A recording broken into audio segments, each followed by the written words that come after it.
OMG, you have got to try out the new pumpkin spice flavored Micro Jig, maker of the Gripper. Work safer, work smarter.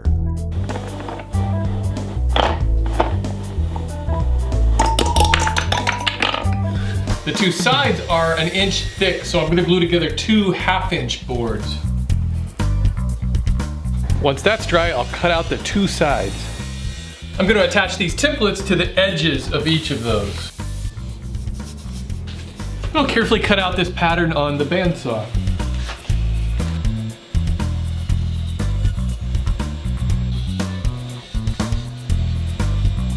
The dowel will run through these 1.25-inch holes. I'm sanding out these holes to make them a little bit bigger so that the dowel will slide through them easily. If you don't have a sander, you can just sand the dowel down a little. And I've got a handy tip for you. If you're considering making woodworking videos, never show yourself sanding a dowel, unless you want a lot of really crude comments. It's gonna be a lot easier to paint this back before I assemble it. I like using those acrylic craft paints because they dry so quickly. This template will help me establish the pattern to drive the nails into the back. I'll just tape it on.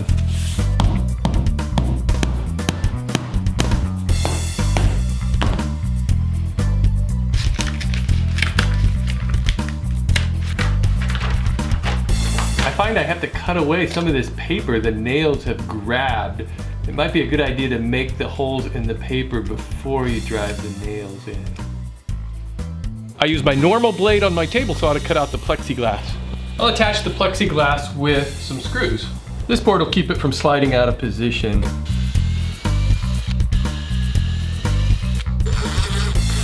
I'm drilling this hole in the center of this dowel a little more than halfway through. I can test it out with this 1-inch gumball that extends up just a little past the dowel. And again, I'm painting most of these pieces before I assemble them. I'm gluing on this 1/4-inch board to the front of this piece. I'm gonna center this on that board, and I'll draw a line around it. I'm gonna glue these strips just outside of that line. I don't want the lid to fit tight. I'll put just a little bit of weight on that while it dries. I'm gonna screw these little caps onto the ends of the dowel. I'm not gonna paint the dowel because it's gonna be sliding back and forth and I'm afraid the paint might chip off. I've screwed the ends on so that this dowel is removable, and that'll also help me when I go to lacquer the entire piece so I won't get any on the dowel.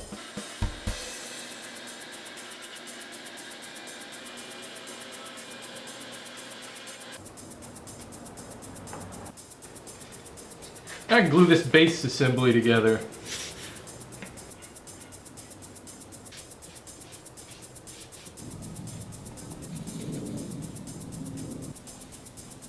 Finally, I cut out 4 of these wedge-shaped pieces that are going to sit back here so that when the gumball falls, it'll help push it forward a little. I removed the plexiglass from this part, and now I'll glue it into place.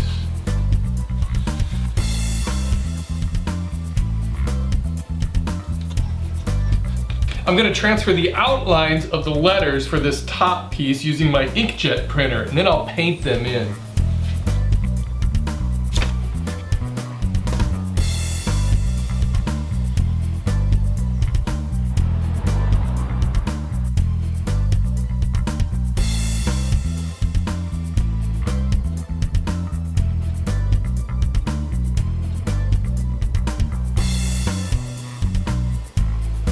I put a dot of yellow on the head of each of these nails. I'll glue this piece onto the lid. And I'm finishing everything with spray lacquer.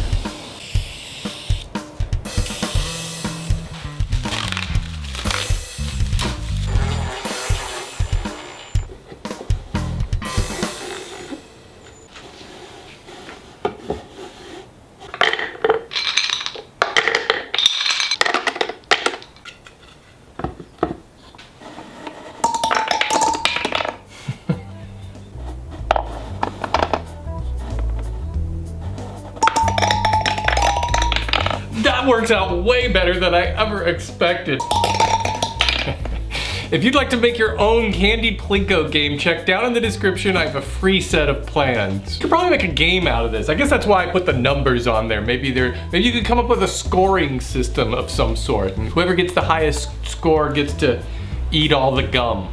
As always, thank you for watching Woodworking for Mere Mortals. If this is your first time here, welcome. I've got a lot of videos on this channel, and you're welcome to binge view them if you like. And I'd love to have you subscribe. I post brand new woodworking videos every Friday. You can also keep up with me on Facebook and Instagram, and I tweet at MereMortalsWW. Hi, I'm Michael. I'm a Mimo from Melbourne, but I'm not home right now.